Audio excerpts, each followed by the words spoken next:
Okay, can everyone hear me? Awesome.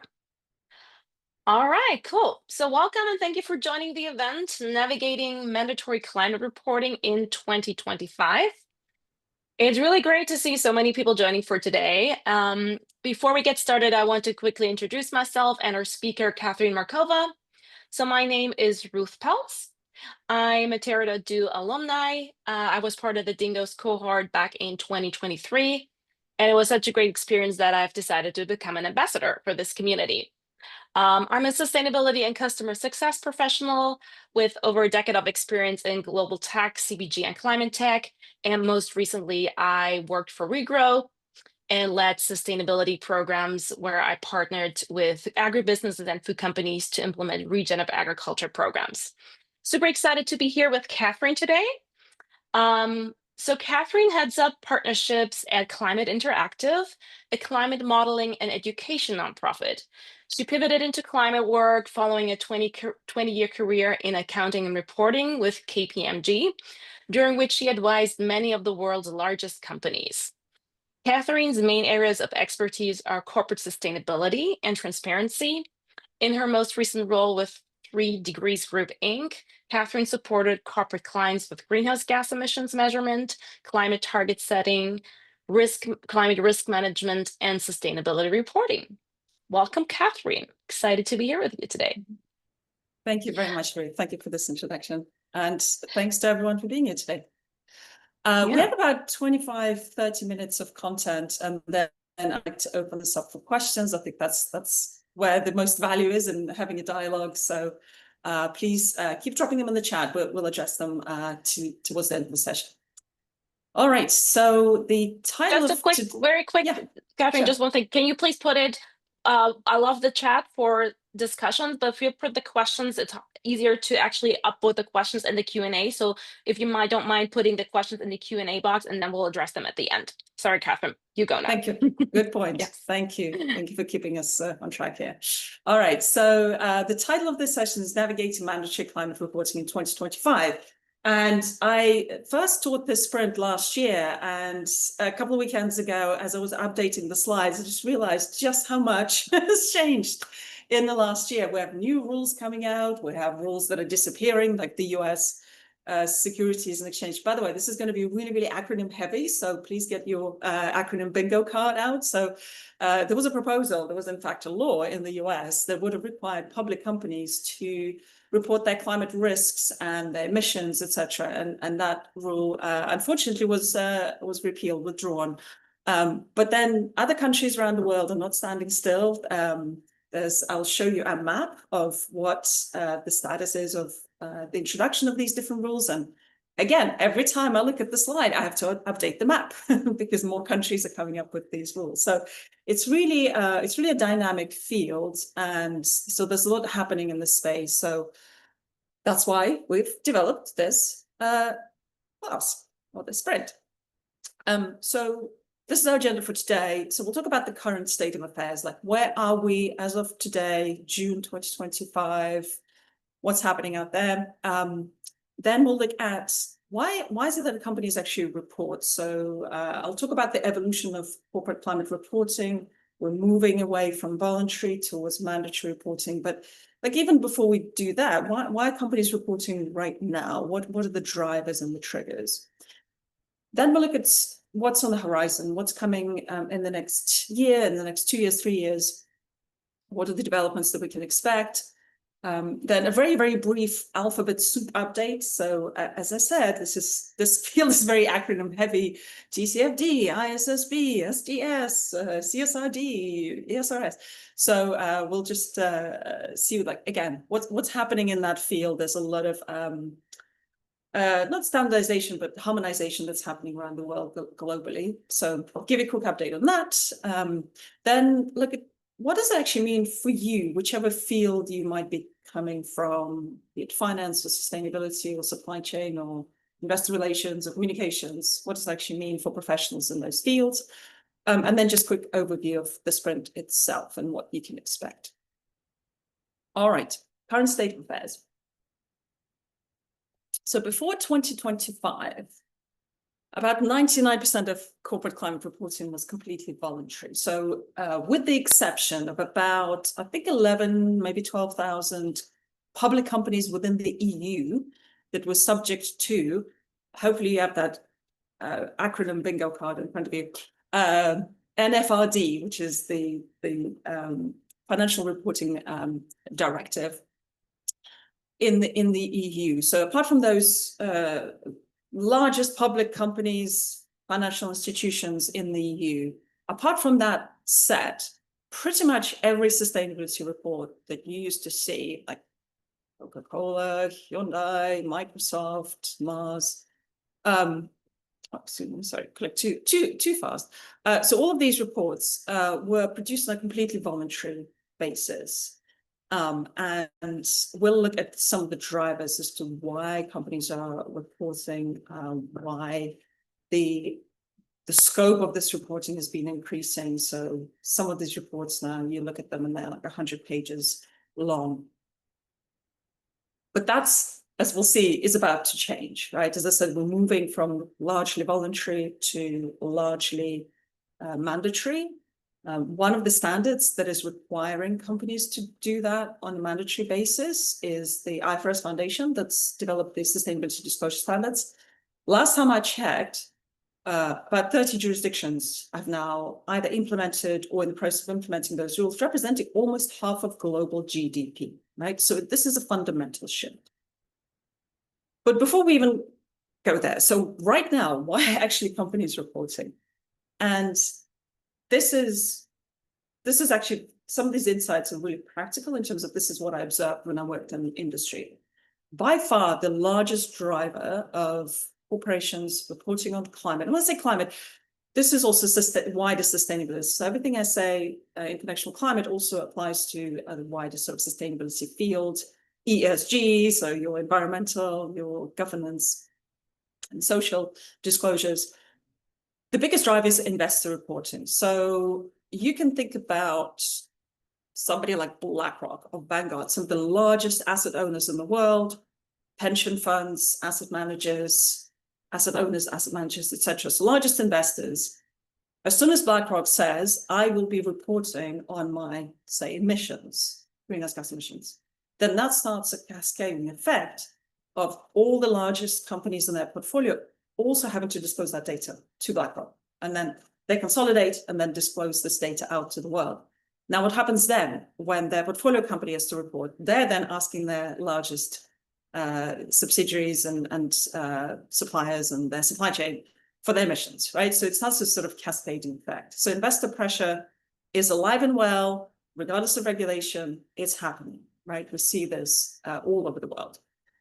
The second drive is kind of related to this, is financial product design. So you'll be familiar with all these different like ESG funds. Again, going back to BlackRock, they have a 1.5C aligned, Paris Agreement aligned fund, right? So they select certain stocks to put in that fund, and that becomes financial product.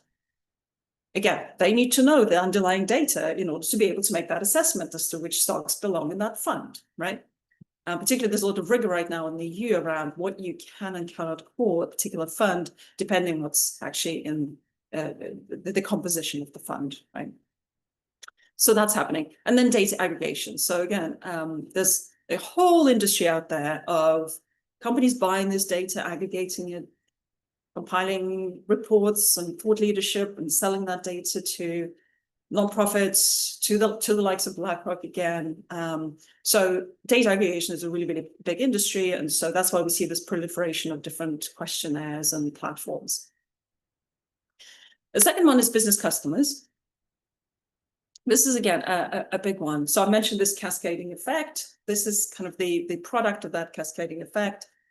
Once again, if you are a company that could be reporting on a voluntary basis or could increasingly be required to report under some form of a mandatory regulation, you have to disclose your scope 3 emissions, your supply chain emissions. So what's going to happen? You're going to ask your tier 1 supplier for that data. They're going to ask their tier 1 supplier for that data, et cetera, right? That's a big one. And this doesn't actually stop at just reporting. This also then triggers target setting. Now, I don't want to go into too much detail on SBTI, Science-Based Targets Initiative. But one of the ways that a large corporation can set a science-based target, particularly if they plan to have their target validated by the Science-Based Targets Initiative, is to essentially say that I set a target that, I don't know, 40% of my suppliers, my value chain emissions will be, or 40% of my suppliers will also set a target by a certain date, right? And so therefore you then need to engage with those suppliers to make sure they're actually doing that and helping them, etc. So investors, business customers. Third one is NGOs. So, there's a really, really active community of NGOs that are, closely examining companies' record on climate and sustainability. They may be rating them. They may be, again, publishing reports that may be putting pressure on companies. There's been a lot of backsliding just the last few months on companies essentially setting targets and now either not meeting them or diluting them or somehow backing away from those commitments. So there's a very active group of NGOs that sort of closely watch those sort of developments. And then there's a lot of litigation as well that's happening. An example last year, the year before, one of the major airlines was sued in California about making carbon neutrality claims. So that's happening. There's litigation within the EU on sort of plastics pollution, etc. So companies report because they want to sort of preempt that litigation. And then finally, just sort of society at large. Historically, I used to say, well, employees are putting pressure on companies as well. And, there's this issue around companies being seen as good employers as well and having a good track record. Unfortunately, right now, given the state of the job market, I think most people just want to be employed, get employed and be employed. So I'm not quite sure whether that is actually a key driver. I know there's some organizations such as Climate Voice that help employees nudge their employees in the right direction, but I think it's perhaps less of a driver now in 2025. And just generally, I think sort of maintenance of license to operate, I think this is probably more acutely felt in the EU and UK rather than in the States. That's just my observation. But there's just companies are expected to be transparent, right, on climate, not just climate. I used to work in the field of responsible taxation, and there was a lot of pressure on companies to be responsible taxpayers and be transparent about how much tax they're paying in different countries in the world. So those are the main drivers. That's why notwithstanding any of the noise around, the rules in California are subject to litigation right now. Notwithstanding all of that, the ship has sailed, trains left the station. We have all of this reporting that's already happening. Okay. So this is the position as of today. So what's on the horizon? As I said, about half the global GDP is now subject to some form of a mandatory rule. And as I said, I found this map really difficult to update, not just because there's just so much in flux right now, but all these countries, be it in green where legislation is already in force, or in sort of sand-ish color, that are where rules are in process, that really different stages, right? So it could be that legislation is in force for some largest entities, and then now as phase 2, they're going to apply to other smaller entities, or legislation is in force, but the rulemaking is still happening, or there's a consultation process on the rules that have been published. So they're really different stages of development. And I highly recommend this PwC Sustainability Reporting Adoption Tracker, which is updated very regularly, and it gives you a really good explanation, not just for these countries, but PwC have actually surveyed, I don't know, maybe 50 countries globally and asked them about the status of the rules in those countries. So that's, and by the way, I colored the US because of California. There isn't a federal mandate, but it's not just California. There are 4 other states where a legislative proposal is right now going through some, a legislative session So, for example, in Illinois, New Jersey, New York, there's another state which I'm forgetting now, but there are also proposals on the state level, in addition to California, where that's already a law. Now, Canada is interesting because they have published IFRS aligned rules, but then Mike Carney announced a few weeks ago that actually they're moving back to voluntary reporting rather than mandatory. So it's kind of, again, in a bit of flux. But as far as we know, the rules are in effect as of January 1st this year. Okay, so I'm not proposing to go through all of this in detail. This is really what week 2 of the sprint, this is what we're covering in week 2 in detail. This is just to show you just how much is happening in this field, right? So we have every year something is happening. So 2024 is when the EU rules, the Corporate Sustainability Reporting Directive, came into effect by essentially extending the scope. That I mentioned that 12,000 companies already in scope. It's essentially extended the scope of that regulation to more public companies and large non-public companies. California's rules, they were actually they were finalized in 2023, but they were amended last year. There's litigation, but again, there was a webinar from California Air Resources Board 2 weeks ago, and they're writing the rules and they're hiring staff. So it's, as far as I'm concerned, it's all go. Then again, I don't have a bullet point for each country. This is just to give you a flavor, but the UK started a consultation process on its IFRS aligned sustainability disclosure standards. Australian rules went to effect, again, phased in. 2025, we have reporting is actually starting in the EU for certain public companies, okay, for the ones that were previously affected by NFRD. So they're reporting already. California is writing its rules. We're watching closely to see what happens in Canada. There's other consultations ongoing now on the shape of the rules rather than the legislation itself.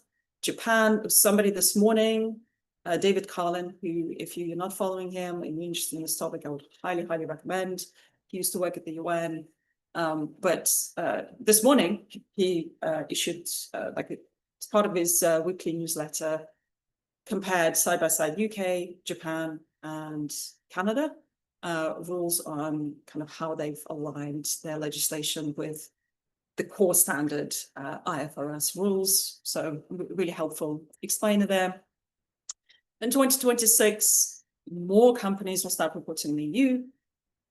Californian companies doing business in California will start reporting on their climate risks and scope 1 and 2 emissions.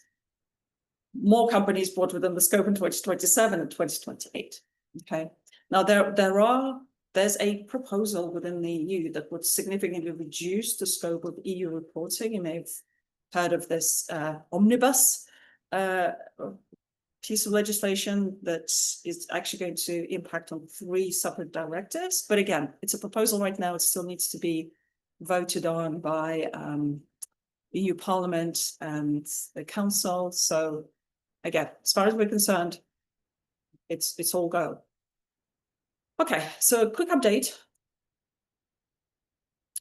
Just before we do that, so I think it's really, really helpful. And again, we touch on this in week 1. What is actually a standard? What is actually regulation? Again, there's just so many different acronyms, and I hope that you find this helpful. So the standard is really the how, right? So it's the language of reporting, right? It's what do you disclose and why do you disclose it, and the assumptions and rules.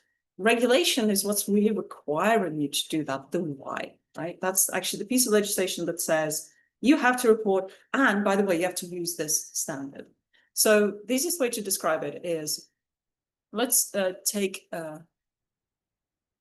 let's say California as an example. So in California, we have 2 rules or 2 pieces of legislation, SB 253, which requires large companies, US companies doing business in California, to report their emissions aligned with the greenhouse gas protocol, which is the gold standard for carbon accounting.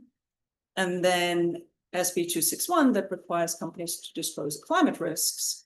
So whilst the law itself, the regulation, the Y, is SB 253 and 261, the language that is referred to in the rules, it requires companies to use TCFD, which is now part of IFRS Foundation's Sustainability Disclosure Standards. So it requires companies to use TCFD for climate risks, greenhouse gas, for accounting on for emissions. And that's really helpful, right? Because you don't have to reinvent the wheel and come up with a different set of rules. This is all very familiar to corporates that have been doing, particularly those who have been reporting on a voluntary basis. We know greenhouse gas protocol has been around for over 2 decades, so really, really familiar. Let's take a look at the EU.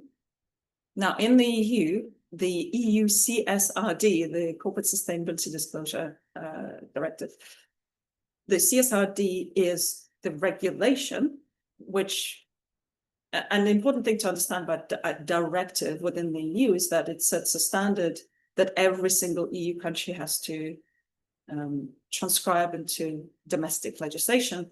They can build on it, so they can do more, they can expand the scope of the rules, but they cannot drop below that baseline.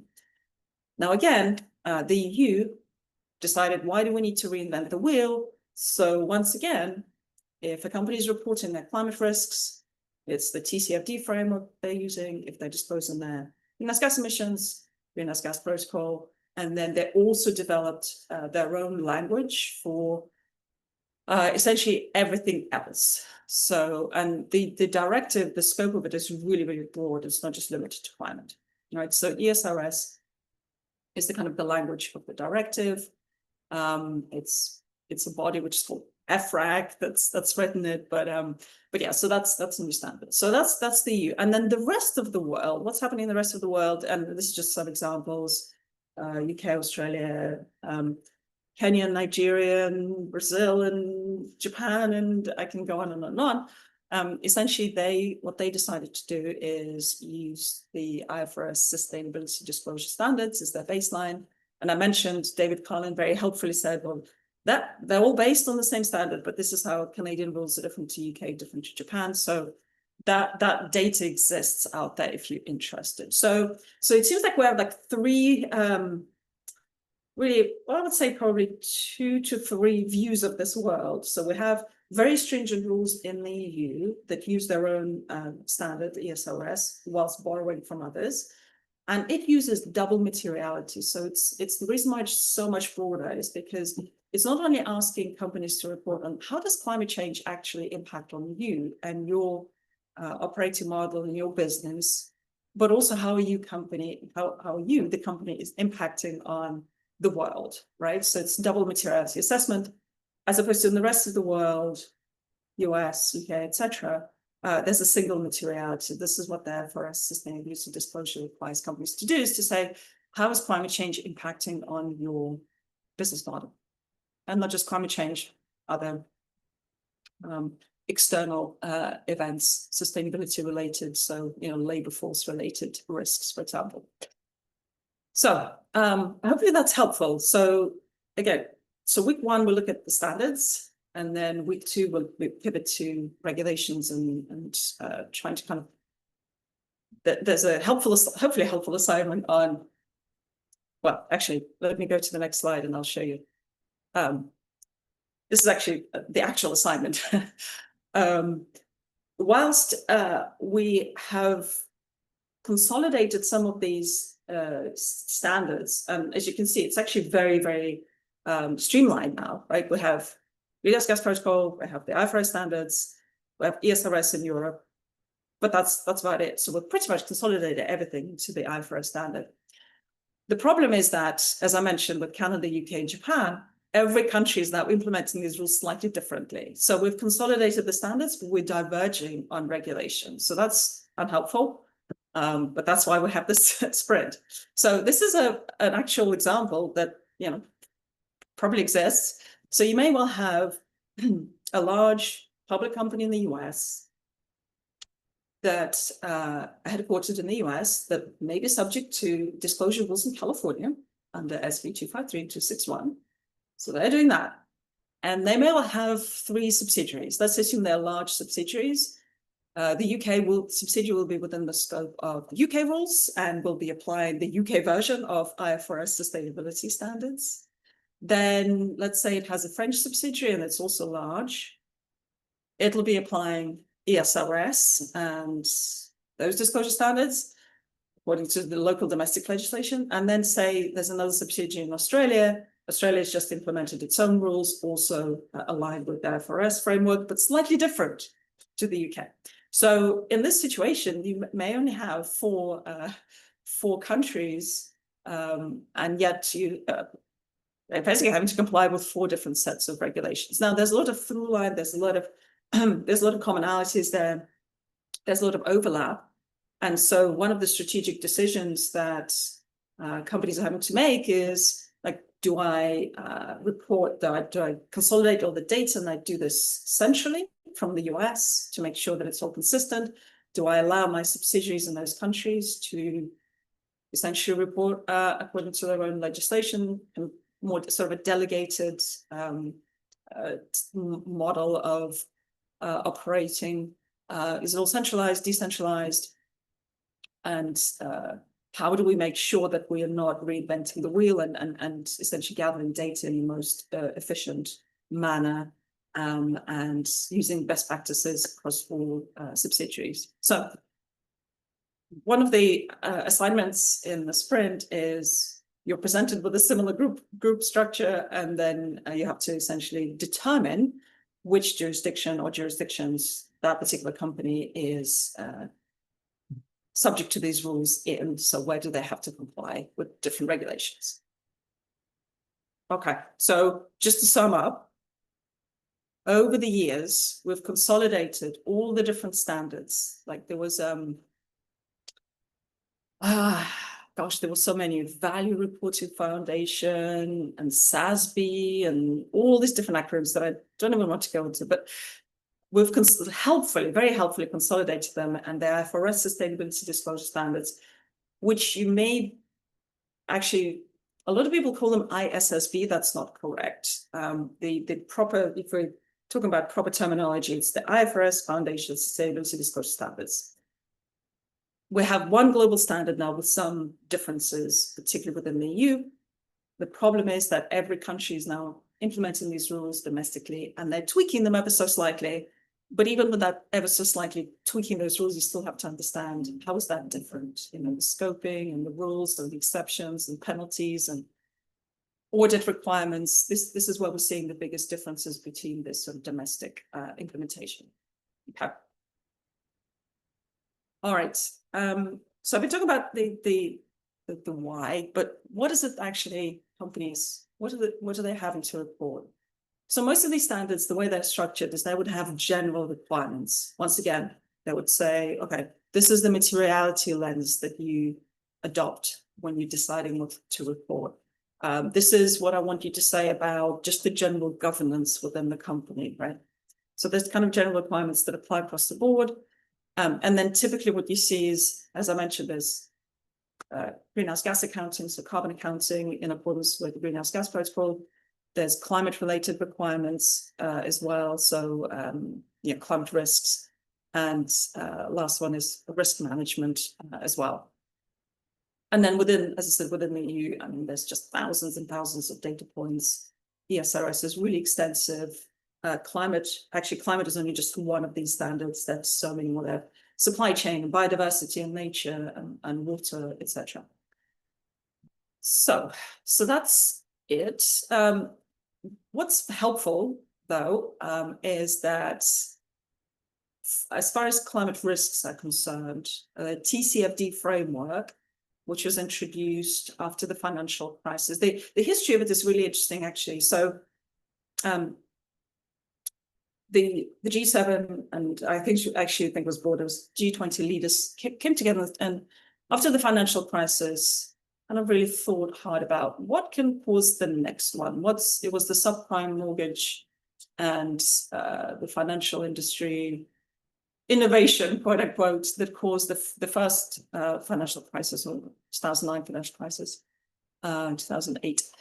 So they came together and said, well, let's think about what can cause the next one. And they very, very quickly concluded that it was climate change, right? So they formed the Task Force for Climate-Related Financial Disclosures, TCFD, which is now part of the IFRS Foundation's work.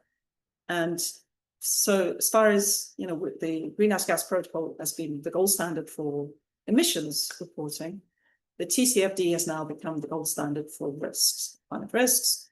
And so if I look at all the standards and all the regulations, pretty much every single one refers to TCFD. So that's really, really helpful. And that's why week 3 of this sprint is purely focused on climate risks, transition risks, vehicle risks, etc., because TCFD is such an integral part of everything that we look at. Okay.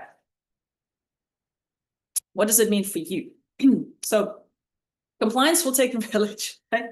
Compliance with these rules, wherever they sit. And by the way, right now it's a little bit of I don't know, there's no consistency across companies. So reporting historically, the voluntary reporting, when it was voluntary still, that very much was the purview of the sustainability function, right? It sat with CSOs and their teams. Now that it's becoming mandatory, very often subject to external assurance and integrated with financial reporting in some jurisdictions. So now CFO, Chief Sustainability Officer, and CFO and CEO and everyone else having to review, approve. It has to be investor grade, so it has to be really robust. Just the quality of these reports is now having to really, really improve. And in some jurisdictions, to be the CFO, they're actually signing the financial statements, of which this is a component. Because of this, we're seeing that increasingly it's the finance functions that are taking on the responsibility for the production of these disclosures, with obviously input from sustainability. So finance and sustainability will have to collaborate really, really closely on this. And what we're seeing also is the emergence of this new role, which is the ESG controller. And that person sits right in between finance and sustainability and translates messaging from one to another. Somebody with really good understanding of, climate risks and disclosures and greenhouse gas accounting, but also somebody who's really familiar with how do I put processes and controls in place? How do I make sure that our internal audit function is aligned with this and familiar? How do I ensure that the data is ready to be assured by external providers, et cetera, et cetera? So really, really close collaboration between finance and sustainability, and the language that the two functions use, well, historically at least, was very different. And so there's a lot of learning and knowledge transfer that is happening right now, and will need to accelerate as more and more jurisdictions introduce these sort of books. The board and executive education have to be, boards and executives have to be educated in this as well. I work in the area of climate risk, and I see that there's a lot of education that still needs to happen. And that is actually very much an integral part of governance. So we'll talk about governance. The TCFD, one of the pillars of the disclosure, is governance over climate risks. And education of executives is really, really key, a key component of that. The US SEC rule, so the federal rule, which was repealed or dropped, it actually had a requirement that you had to disclose. Can you please tell me where the board is getting the information from on climate risks? Like, essentially, can you show me that they're competent enough to sign off on this report, right? So unfortunately, the rule didn't survive, but regardless, there's an expectation that boards, and I know there's some examples, there are really good examples of quarterly education of executives on climate risks. Like external consultants come in and they say, this is what we're seeing, this is what the climate science is telling us, this is how it's going to impact on your business. So there's some good examples, particularly in Europe, of that happening. And then if we think about where all of that data is going to come from, a lot of it is going to come from suppliers, right, and supply chain partners. So supply chain professionals, I was actually, ran a workshop at a supply chain conference a few weeks ago, and I was actually really pleasantly surprised about how well educated supply chain professionals were about things like Scope 3 emissions and climate risks and climate solutions. So a lot of that is happening as well, because these folks are really at the coal face, at the front of the house when it comes to dealing with supply chain partners. So, and what's different about this sort of reporting when I look at compared to like more traditional financial reporting? Financial reporting, most of the data that you need sits in the ERP system, enterprise resource planning system, right? So in your accounting system, your Oracle or Salesforce or whatever you're using, SAP. With this data, it's coming from 1,000 different sources, right? It's coming from HR. It's coming from, like, when it comes to, for example, employees commuting to work, right? It's coming from HR. It's coming from financial systems. It's coming from supply chain partners. It's from portfolio companies if you're investment firms. So there isn't one single source of information, and that's why it's, again, so critical to assess, like, where is data coming from and who's responsible for gathering it, and how are we ensuring quality, and how we're storing this data, and how we're making sense of it if it doesn't align necessarily, if it's inconsistent. So really takes a village. I don't see a single professional within these organizations that are being impacted not knowing something, at least something about, say, climate risks or emissions, because, you know, this is just some examples, but if I think about communications professionals, we need to make sure that this is messaged out to the world in a way that doesn't expose the company to, say, litigation, but also in a way that's truthful and correct and makes sense and speaks to all the different types of stakeholders. So there's communications, there's investor relations, there's, risk, just more traditional risk, not climate, but like risk professionals as well. We'll have to put in place processes and controls. I said internal audit. I mean, I'm forgetting, but really, I mean, it's just, it will definitely take it. So just a little bit more on that. Yeah, I talked about this, but so whilst finance may well end up being project owners, so owning the whole process, sustainability professionals will be involved as well. But like, for example, legal is another function I did mention. It's the legal function that will give you expert advice on which regulations the company is subject to, right? So they'll be looking at applicability, they'll be looking at scoping. That comes from legal. They may well engage external counsel to do that. As I said, procurement and supply chain professionals will need to get our data, educate suppliers. That's a big one. I think this is a really big opportunity more generally for consultants and people working within organizations, is supplier education. Because again, think about the sort of cascading impact of, I'm asking my tier one supplier, they're asking their tier one supplier, and so on. All of a sudden, you're looking at small and medium-sized enterprises that will have to get their heads around their own metrics and targets and performance on different things like climate risks, for example. And then I mentioned messaging and comms as well. What I observed, again, working in this field when I was a climate consultant, was that one of the biggest challenges for sustainability teams, even if they understood the whole concept of reporting and how it's done and what the risks were and reporting correct data, what they really struggled was financial quantification. So TCFD, the F in TCFD is financial disclosures. And certainly historically, when most of the reporting was voluntary, you saw a lot of disclosures, but very few risks were financially quantified in a financial manner, either because companies have just said, like, we lack the tools or the resources, we really can't do that. Or some companies are really quick to jump to an assumption that, oh, this risk is not material because it's not within our investable time frame. It's going to happen maybe 2060.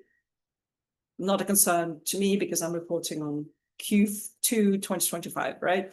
So, but that's, again, this is coming. Now that it's in the law, TCFD is embedded in these frameworks, companies will have to start quantifying their risks.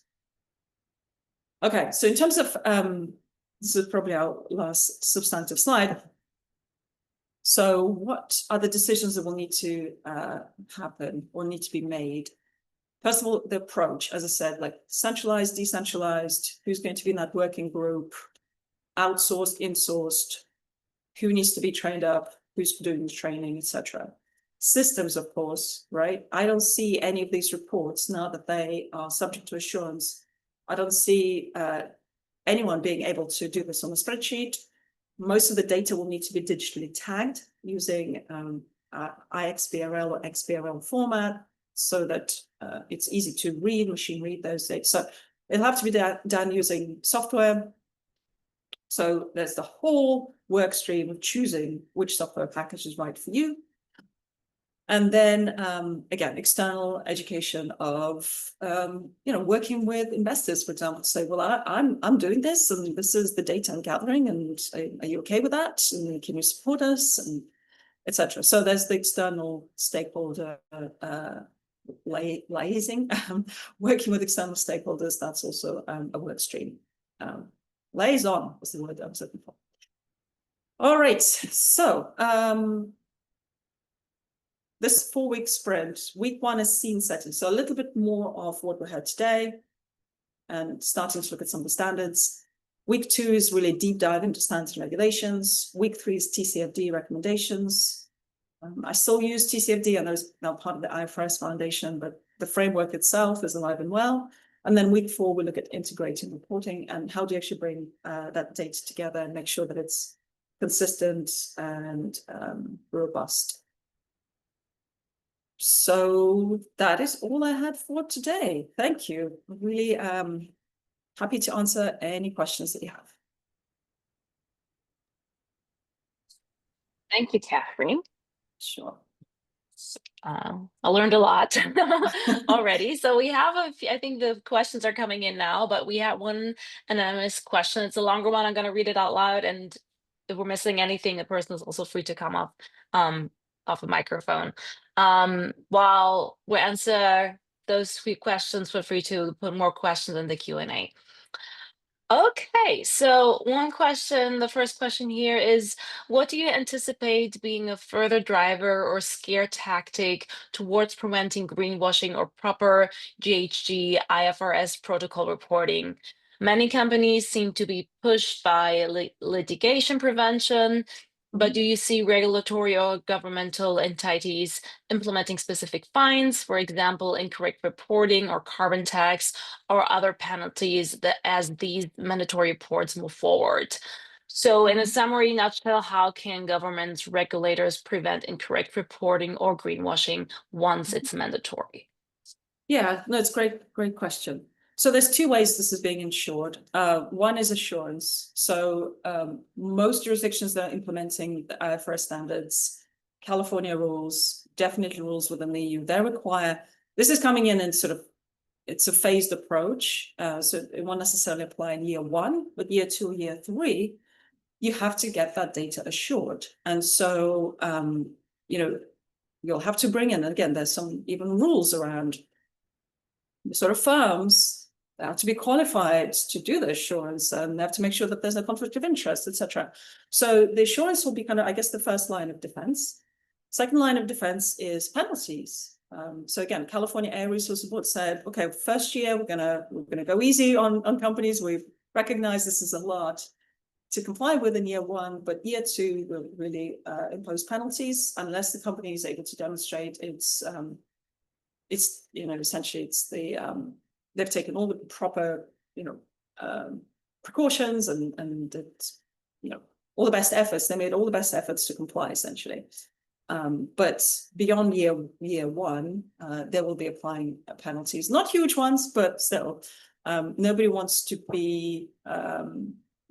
see their name mentioned in the newspaper saying this company was fined because they got their reporting wrong. So there's that, and then as you rightly pointed out, there's also litigation which is happening all over the place, and as I said, very active set of NGOs that are also looking at this. And as I said, just in the last few weeks, there were a lot of companies that were in the spotlight because they've either weakened their targets or left some form of an alliance. There's a lot of banks that left the Net Zero Banking Alliance, and so there was a lot of coverage of that.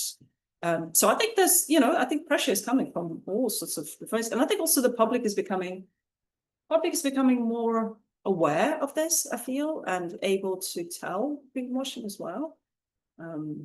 Thanks to those active NGOs that have been educating consumers. And so there's also another law in California that I didn't mention. It's not really within the scope of this rule, but it actually requires companies to disclose the basis for them making certain claims, like carbon neutrality, which, right now, I mean, carbon neutrality is like a bit of a misnomer because the only way to achieve that is by purchasing carbon credits, and that doesn't ensure neutrality in any way. But so there are other pieces of legislation which I didn't necessarily mention that also require companies to be more robust in their reporting and ensures that there's no greenwashing. There's attempt within the EU, as I said, to make sure that the financial industry isn't using green tags and labels for their funds when actually all that you have in the fund is just typical like a selection of Fortune 100 companies, right? So hopefully that answers the question. Thank you, Catherine. There are a few other questions coming in, so I'm going to read them out.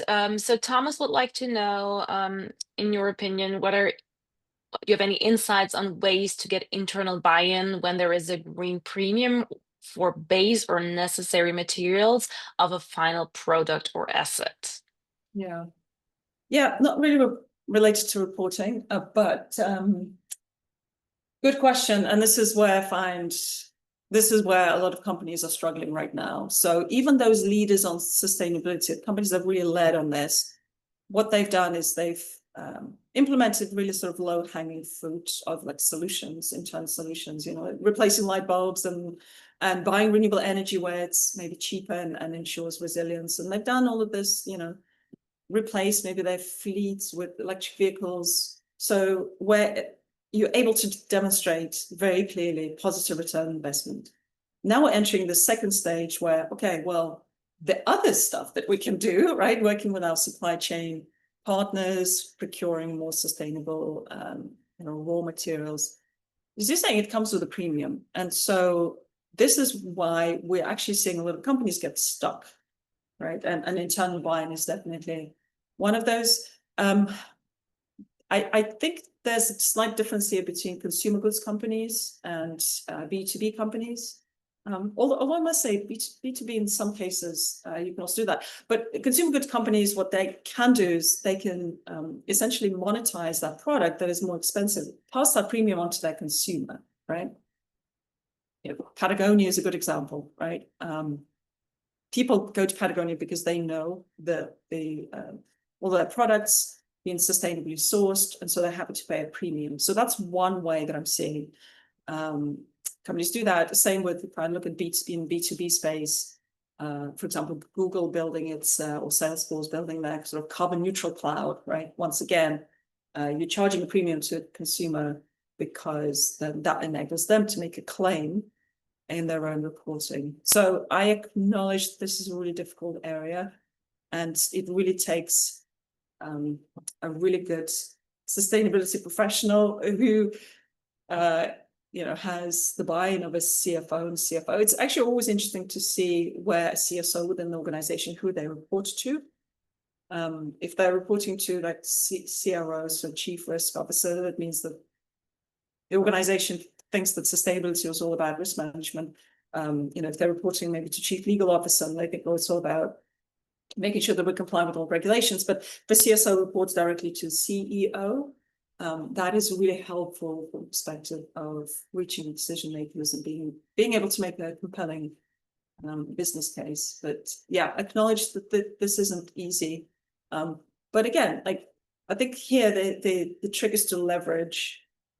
By doing this, am I helping somebody else? Like again, if my biggest customer, and I actually had a real life example of this, if my customer has set a target of reducing their, say, Scope 3 emissions, and I'm in their supply chain, I can go to my CEO and say, well, look, we'll need to comply with this. We need to reduce our emissions, right? And one way to do that is to switch to green procurement.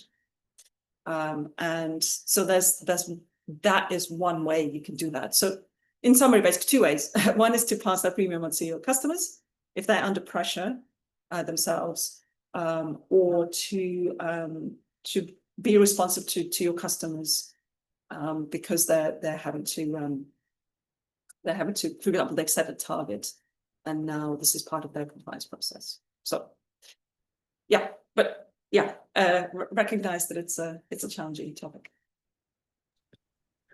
Thank you so much, Catherine. Mm-hmm.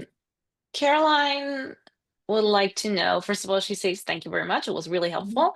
Mm-hmm. So for someone looking to enter into the fields of sustainability reporting, so this is more a career question, are there certifications or training that are required by employers or would be helpful to obtain? Mm-hmm. Well, I mean, this is one. Our sprint is one. You know what, historically, I've not seen. I mean, that's why we actually developed this sprint. Is I was looking for it myself, and I was like, I'm not seeing anything out there in the market. Now, the IFRS Foundation has a certificate program now, so but that really just helps with IFRS reporting. So that is really helpful. One TCFD prior to that, and I think it still exists. They had a resources hub, and so they have some training there. The UN Sustainable Stock Exchanges initiative, they have annual training on a TCFD framework as well. So there are.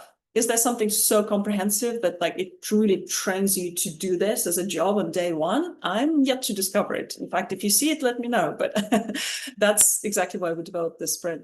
My sense is that most people working in this field will be coming from well, right now, most of these people are actually internal hires, right? So essentially, you're either taking somebody from sustainability and saying, I'm going to teach you financial reporting, or taking somebody from financial reporting and saying, I'm going to teach you sustainability.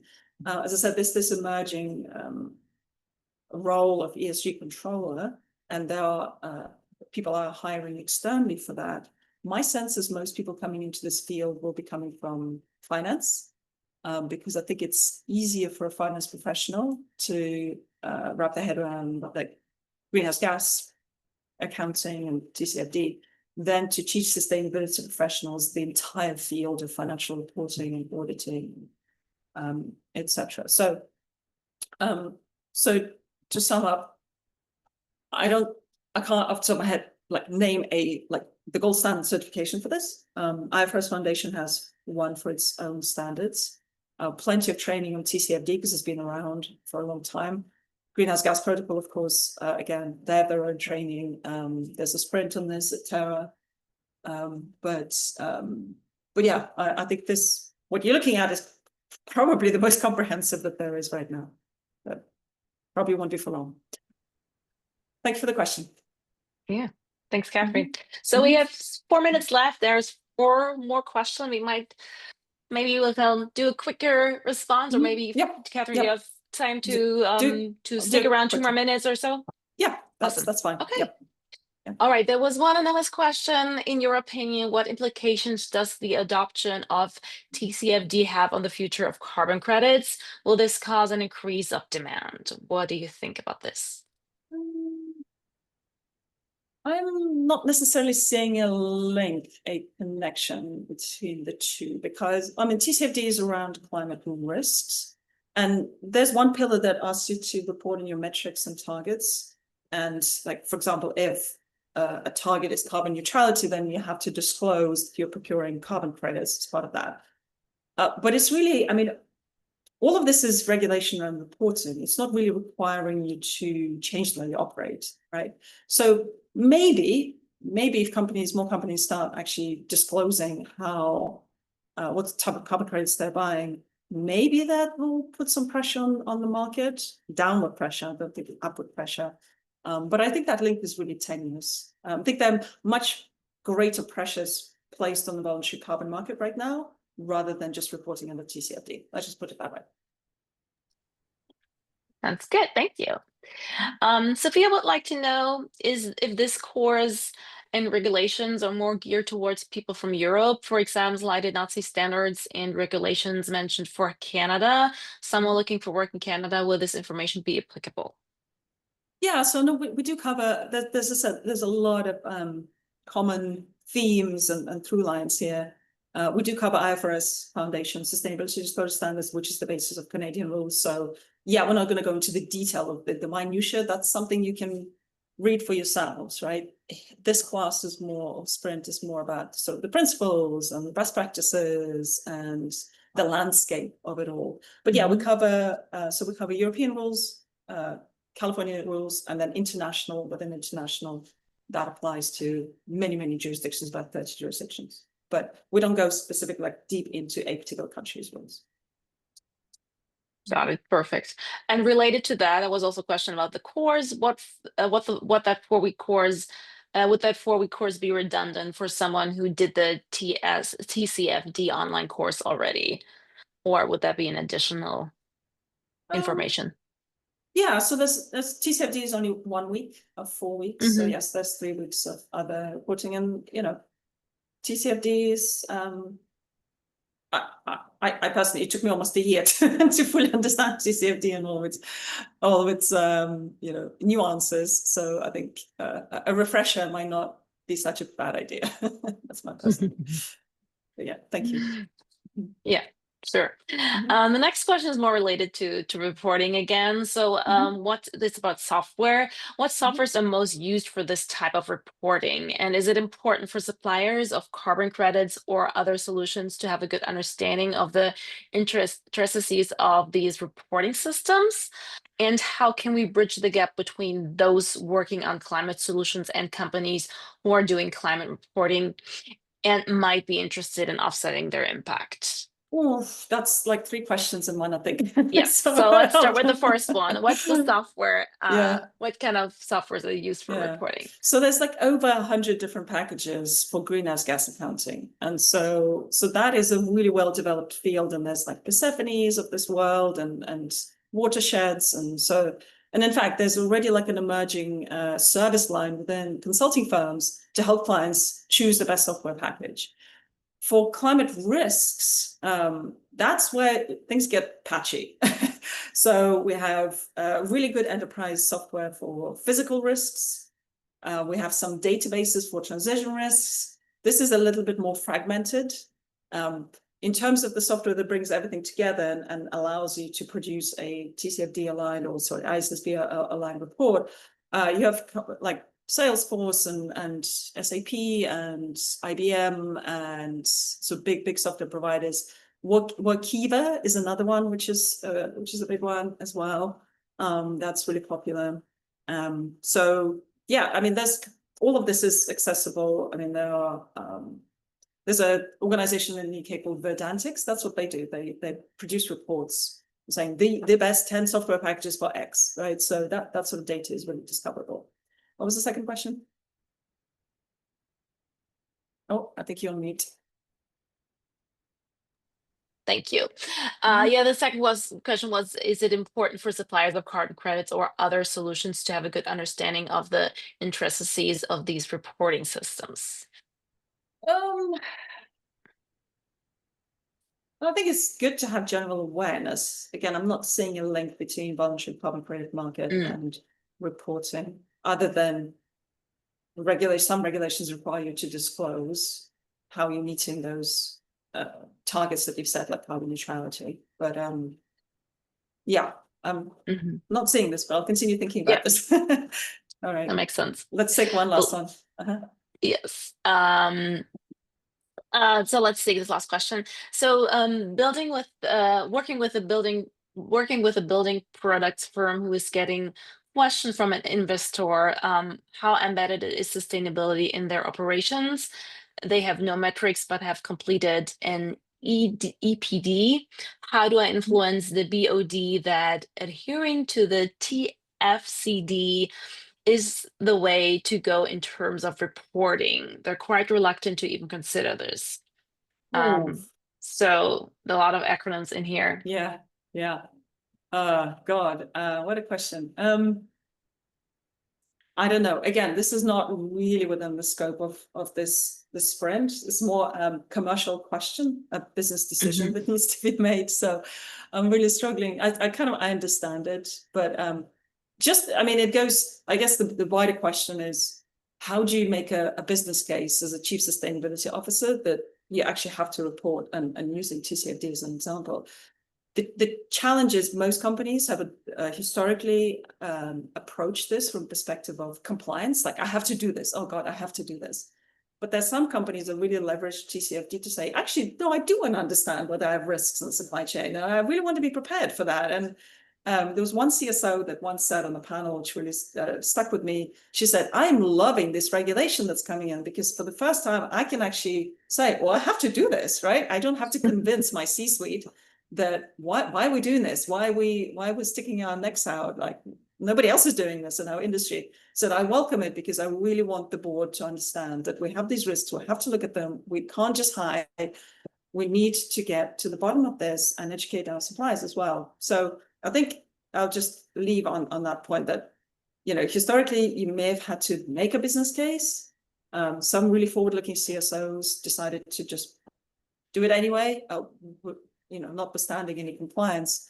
But now companies are having to do it because they're required by local law and legislation, and the penalties associated with it. So I'm not sure if that answers the question, but there you go.